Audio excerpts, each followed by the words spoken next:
ನಾಡಿನ ಸಮಸ್ತ ಜನತೆಗೆ ಮಕರ ಸಂಕ್ರಾಂತಿ ಹಬ್ಬದ ಆರ್ಥಿಕ ಶುಭಾಶಯಗಳು.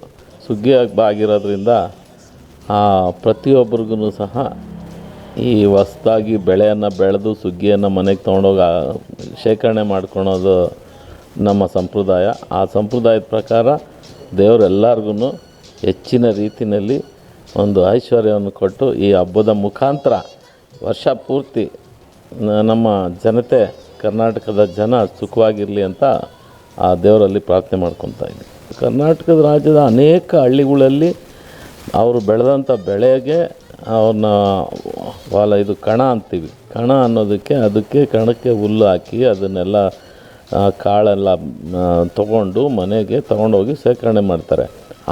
ಆ ಒಂದು ಬೆಳೆನ ಬೆಳೆದು ಕಣಕ್ಕೆ ಹಾಕಿ ಅದನ್ನು ಒಕ್ಕ ಮಾಡಿ ಅದನ್ನು ತೊಗೊಂಡೋಗ್ಬೇಕಾದ್ರೆ ಅದನ್ನು ಸಂಪ್ರದಾಯ ಪ್ರಕಾರ ಪೂಜೆ ಮಾಡಿ, ನಮ್ಮ ಹಿಂದೂಗಳ ಸಂಪ್ರದಾಯ ಪ್ರಕಾರ ಪೂಜೆ ಮಾಡಿ ತೊಗೊಂಡೋಗಿ ಮನೆಗೆ ಇದು ಮಾಡ್ತಾರೆ.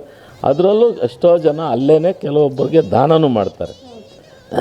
ಆ ಒಂದು ದೃಷ್ಟಿಯಿಂದ ಪ್ರತಿಯೊಬ್ಬರಿಗೂ ಸಹ ಈ ಹಬ್ಬ ಎಳ್ಳು ಬೆಲ್ಲ ತಿನ್ನೋದ್ರ ಜೊತೆಗೆ ಸುಖ ಸಂತೋಷವಾಗಿ ಇರಲಿ. ನಾಡಿನ ಸಮಸ್ತ ಜನತೆಗೆ ಈ ಹಬ್ಬ ಅದರಲ್ಲೂ ಹೊಸ ವರ್ಷದ ಮೊದಲನೇ ಹಬ್ಬ ಆಗಿರೋದ್ರಿಂದ ಪ್ರತಿಯೊಂದನ್ನು ಒಳ್ಳೇದು ಮಾಡಲಿ ಅಂತ ದೇವರಲ್ಲಿ ಮತ್ತೊಮ್ಮೆ ಪ್ರಾರ್ಥನೆ ಮಾಡ್ಕೊತೀವಿ. ಹಸುಗಳು ಮುಂಚೆ ಇತ್ತು, ನಾವೆಲ್ಲ ಮುಂಚೆ ಮಾಡ್ತಾಯಿದ್ದೋ. ಈಗ ನಮ್ಮಲ್ಲಿ ಹಸುಗಳು ಯಾವ ಇಲ್ಲ. ಎಲ್ಲಿ ಹಸುಗಳು ಇರುತ್ತೋ, ಎಲ್ಲಿ ಕಿಚ್ಚಾಯಿಸ್ತಾರೋ ಅಲ್ಲಿ ಹೋಗ್ತೀವಿ.